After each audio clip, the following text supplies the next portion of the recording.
It's your first morning as a soldier of Rome. You expect to die facing the enemy. The enemy is the last thing that will kill you. The most dangerous man on this field is standing right beside you. He's your own centurion, and today he decides whether you live. A centurion commands 80 men, and keeping every one of them afraid is his job. This one day has 5 different ways to kill you. Almost none of them involve the enemy. On your very first day, you swear an oath to obey every order given. Breaking that oath is punished with death. You're barely 17, and you signed up for this yourself. The day itself begins in the dark, hours before the sun. Onto your back goes everything you own and everything the army needs. Armor, a saw, a shovel, 3 days of food, and a sharpened stake for the wall. It weighs about as much as a grown man sitting on your shoulders. The soldiers call themselves Marius's mules because a real mule carries less. You balance most of it on a single pole over one shoulder. A single horn blasts before dawn, and within minutes, you're already moving. Your food is bread baked twice into a brick you have to soak just to chew. Your only drink is Posca, cheap wine gone sour into vinegar. Your boots are leather soles studded with rows of iron nails. By midday, those nails have ground your feet into raw meat, and you still have to hold the pace. 20 Roman miles in 5 hours, or the man with the stick has words for you. Fall a single step behind, and everyone sees exactly who slowed the column. That stick is a dried grapevine, and beating you with it is the law. A slow step, a loose strap, a quiet complaint, any of it is enough. One centurion was nicknamed, "Give me another." He earned it by breaking his staff on soldiers' backs over and over. The historian Tacitus wrote his real name down, Lucilius. Smaller failures get you fed barley, the grain Romans give to animals, or you're made to stand at attention outside the safe camp all night. Fall asleep on watch, and you face something far worse than the stick. The men you failed line up and beat you to death themselves. They called it the fustuarium, and it was completely routine. You're paid, but Rome docks it straight back for your food and your gear. It's basically a job that bills you for the privilege of showing up. They even take a cut up front for your own funeral. You learn very fast to fear this man more than any enemy alive. When the 20 miles finally end, your real work is only starting. Every single night, the whole army builds a fortress out of nothing, the same shape, the same streets, in every corner of the empire.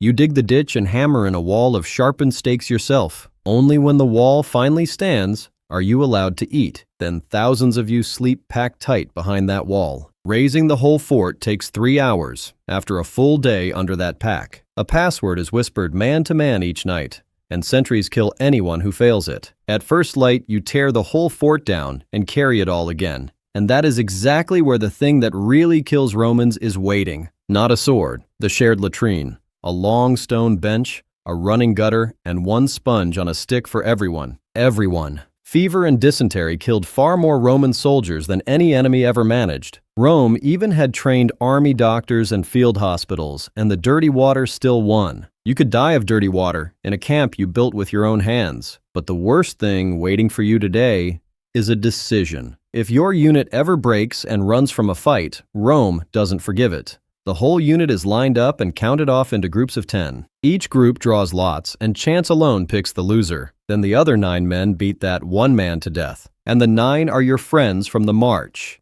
A general named Crassus did exactly this to his own legions after Spartacus. The Greek who recorded it, Polybius, called it decimation. 1 in 10, chosen by a stone, killed by the other 9. You could survive every enemy on earth and still die by lottery. So when the enemy finally appears, a strange thing happens to you. You feel something close to relief. One writer who watched them, Josephus, said their drills were bloodless battles, and their real battles were just bloody drills. Above you flies a silver eagle, the standard of your whole legion. Lose that eagle to the enemy, and the disgrace can get your entire unit punished.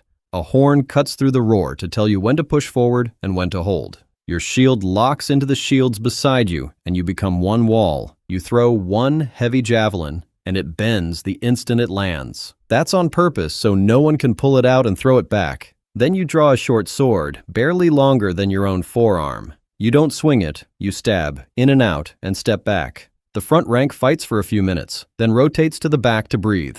A Roman battle is a machine, and you're one small moving part of it. Most men who die in a battle die while running from it, not fighting in it. You don't hold the line because you're brave. You hold it because the man behind you will kill you if you turn around. This is how Rome swallowed the entire known world, not with braver men, but with men more frightened of their own side than of the enemy. The machine worked because ordinary people obeyed it every single day.